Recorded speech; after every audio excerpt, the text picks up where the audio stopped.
Olá pessoas, quem fala aqui é Belmiro, bem-vindos e bem-vindas ao nosso podcast. Esse podcast da Estúdio Sala de Aula, gravado com o aplicativo Anchor, Anchor.fm. Então recomendo, se vocês quiserem acompanhar melhor nos podcasts, também produzir o seu próprio podcast, grave com o Anchor, em que você não tem que pagar nada e também não tem limite de armazenamento. Então, sem mais delongas, vamos então para o nosso episódio.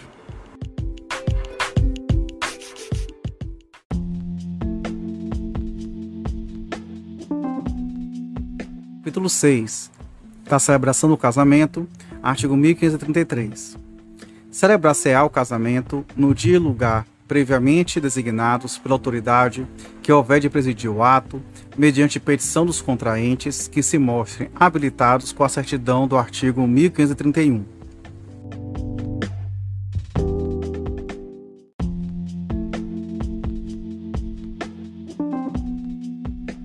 Artigo 1534. A solenidade realizar-se-á na sede do cartório, com toda a publicidade, a portas abertas, presentes pelo menos 2 testemunhas, parentes ou não dos contraentes, ou querendo as partes e consentindo a autoridade celebrante, no outro edifício público ou particular. Parágrafo 1º. Quando o casamento for em edifício particular, ficará este portas abertas durante o ato.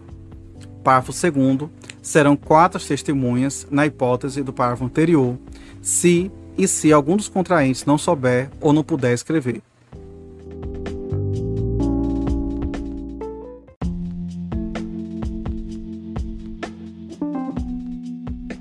Artigo 1535. Presentes os contraentes em pessoa do procurador especial, juntamente com as testemunhas oficial do registro, o presidente do ato, ouvida aos nubentes a afirmação de que pretende casar por livre e espontânea vontade, declarará efetuado o casamento nestes termos: de acordo com a vontade que ambos acabais de afirmar perante mim, de vos receberdes por marido e mulher, eu, em nome da lei, vos declaro casados.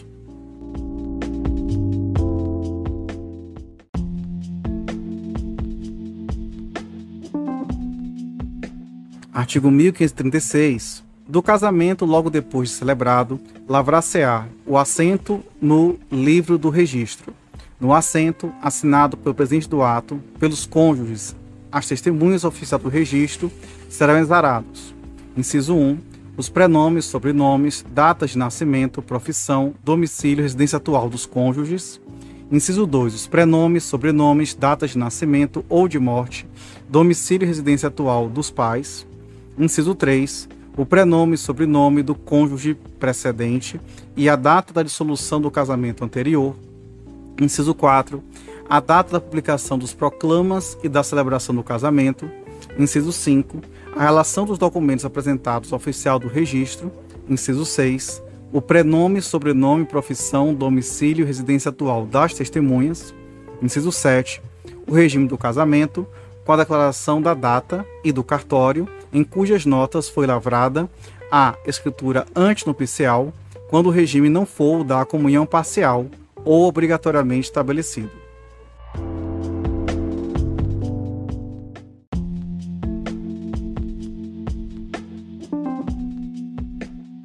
Artigo 1537. O instrumento de autorização para casar transcrever-se-á integralmente na escritura antinupcial.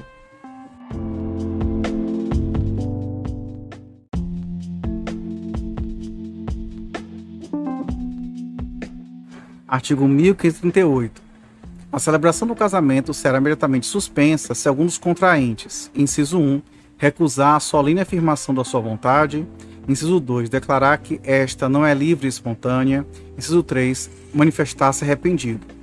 Parágrafo único. O nubente que, por algum dos fatos mencionados neste artigo, der causa à suspensão do ato, não será admitido a retratar-se no mesmo dia.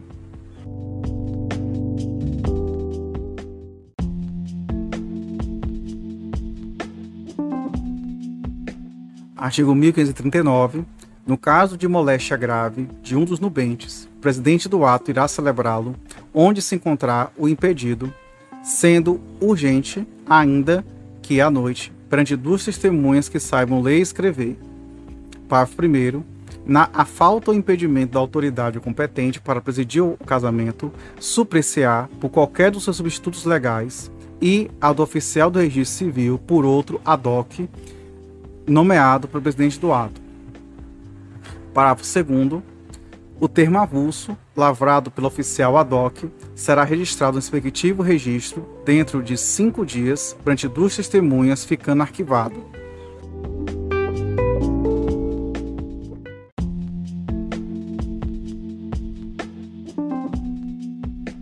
Artigo 1540. Quando algum dos contraentes estiver em iminente risco de vida, não obtendo a presença da autoridade a qual incumba presidir o ato, nem do substituto legal, poderá o casamento ser celebrado na presença de 6 testemunhas que com os nubentes não tenham parentesco em linha reta ou colateral até 2º grau.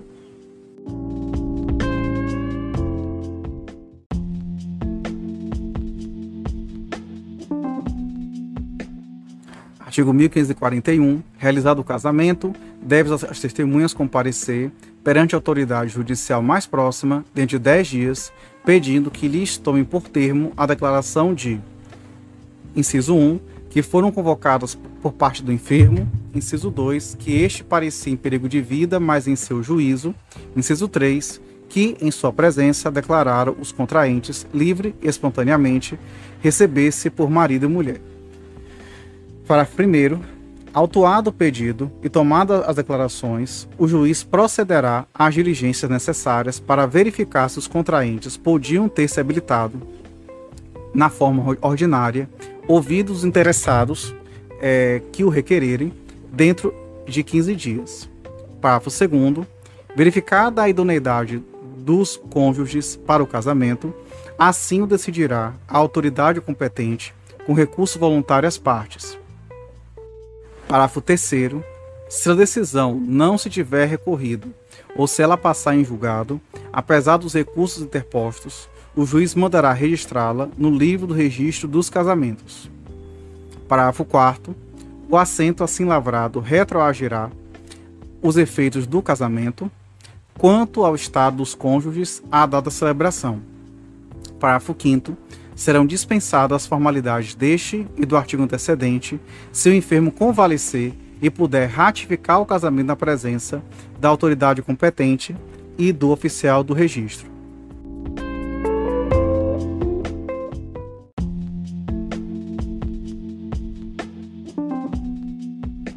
Artigo 1542. O casamento pode celebrar-se mediante procuração por instrumento público com poderes especiais. Parágrafo 1º. A revogação do mandato não necessita chegar ao conhecimento do mandatário, mas, celebrado o casamento, sem que o mandatário ou outro contraente tivessem ciência da revogação, responderá ao mandante o perdas e danos. Parágrafo 2º. O nubente que não estiver em iminente perigo de vida poderá fazer-se representar no casamento num culpativo. Parágrafo 3º. A eficácia do mandato não ultrapassará 90 dias. Parágrafo 4º. Só por instrumento público se poderá revogar o mandato.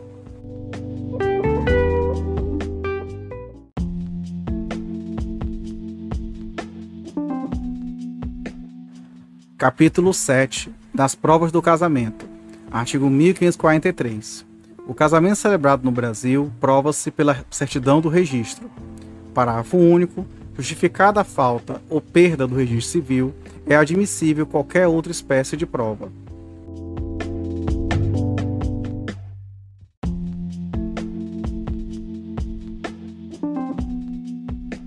Artigo 1544.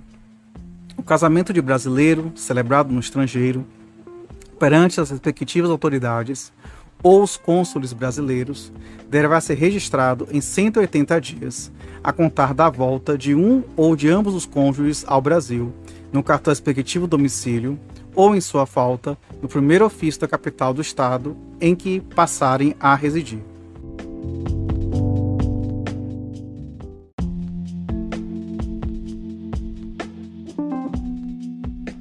Artigo 1555.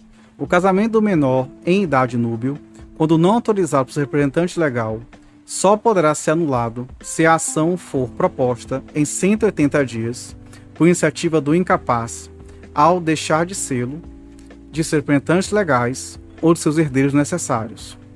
Parágrafo 1º.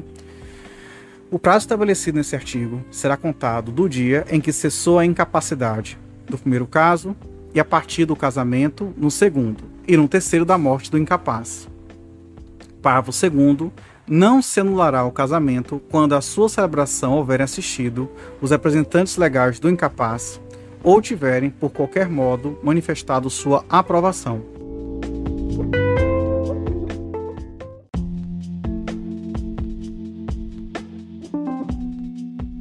Artigo 1556. O casamento pode ser anulado por vício da vontade, se houve por parte de um dos nubentes, ao consentir, erro essencial contra a pessoa do outro.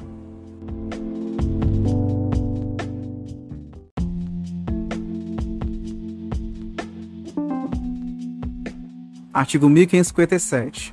Considera-se erro essencial sobre a pessoa do cônjuge, inciso 1, o que diz respeito à sua identidade, sua honra e boa fama, sendo esse erro tal que o seu conhecimento ulterior torne insuportável a vida em comum ao cônjuge enganado. Inciso 2, a ignorância de crime anterior ao casamento, que por sua natureza torne insuportável a vida conjugal. Inciso 3, a ignorância anterior ao casamento de defeito físico irremediável que não caracterize deficiência ou de moléstia grave e transmissível por contágio ou por herança, capaz de pôr em risco a saúde do outro cônjuge ou de sua descendência.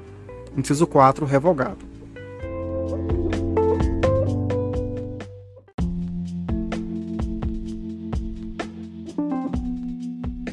Artigo 1558. É anulável o casamento em virtude de coação, quando o consentimento de um ou de ambos os cônjuges houver sido captado mediante fundado temor de mal considerável e iminente para a vida, a saúde e a honra sua ou de seus familiares.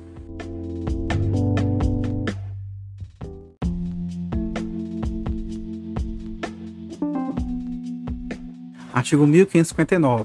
Somente o cônjuge que incidiu em erro ou sofreu coação pode demandar a anulação do casamento, mas a coabitação, havendo ciência do vício, valida o ato, ressalvadas as hipóteses dos incisos 3 e 4 do artigo 1557.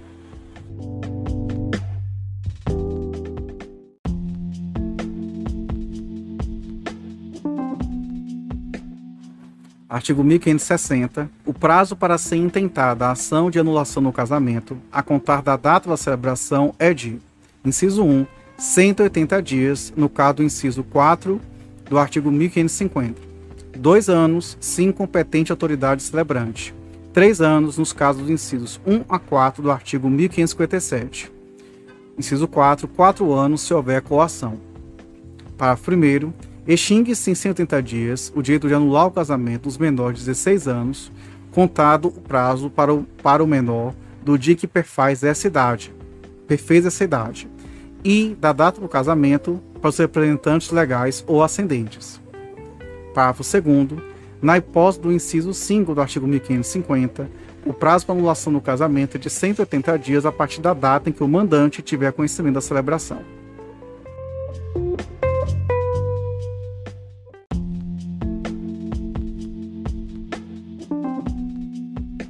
Artigo 1561. Embora anulável ou mesmo nulo, se contraído de boa-fé por ambos os cônjuges, o casamento, em relação a estes como aos filhos, produz todos os efeitos até o dia da sentença anulatória. Parágrafo 1º. Se um dos cônjuges estava de boa-fé ao celebrar o casamento, os seus efeitos civis só a ele e a seus filhos aproveitarão. Parágrafo 2º. Se ambos os cônjuges estavam de má-fé ao celebrar o casamento, os seus efeitos civis só os filhos aproveitarão.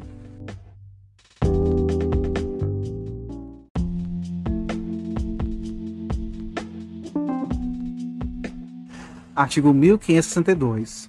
Antes de mover a ação de nulidade do casamento, a de anulação, a de separação judicial, a de divórcio direto ou a de dissolução de união estável, poderá requerer a parte, comprovando a sua necessidade, a separação de corpos, que será concedida pelo juiz com a possível brevidade.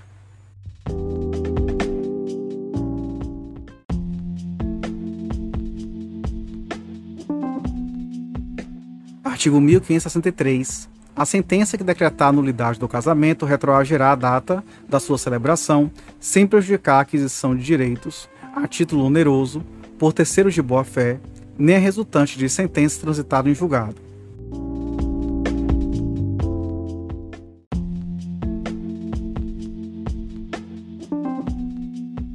Artigo 1564.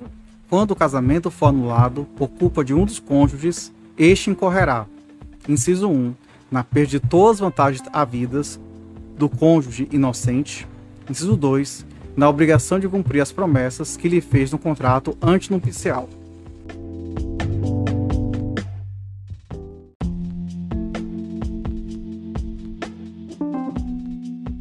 Capítulo 9. Da eficácia do casamento. Artigo 1565. Pelo casamento, homem e mulher assumem mutuamente a condição de consortes, companheiros e responsáveis pelos encargos da família. Parágrafo 1º. Qualquer dos nubentes, querendo, poderá acrescer ao seu o sobrenome do outro. Parágrafo 2º. O planejamento familiar é de livre decisão do casal, competindo ao Estado propiciar recursos educacionais e financeiros para o exercício deste direito, vedado qualquer tipo de coerção por parte das instituições privadas ou públicas.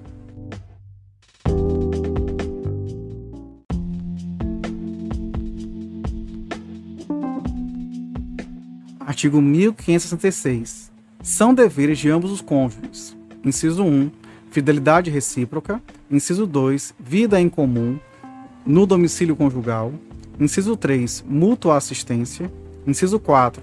Sustento, guarda, educação dos filhos. Inciso 5. Respeito e consideração mútuos.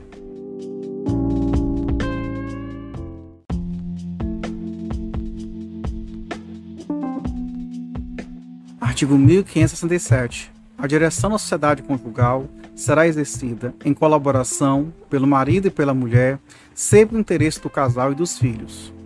Parágrafo único. Havendo divergência, qualquer dos cônjuges pode recorrer ao juiz, que decidirá, tendo em consideração aqueles interesses.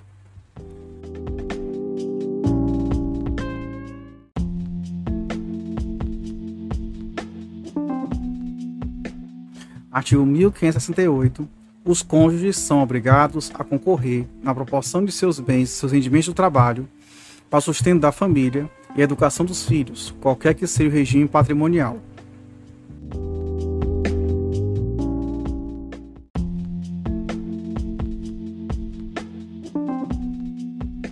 Artigo 1569. O domicílio do casal será escolhido por ambos os cônjuges, mas um e outro podem ausentar-se do domicílio conjugal para atender encargos públicos, ao exercício de sua profissão ou a interesses particulares relevantes.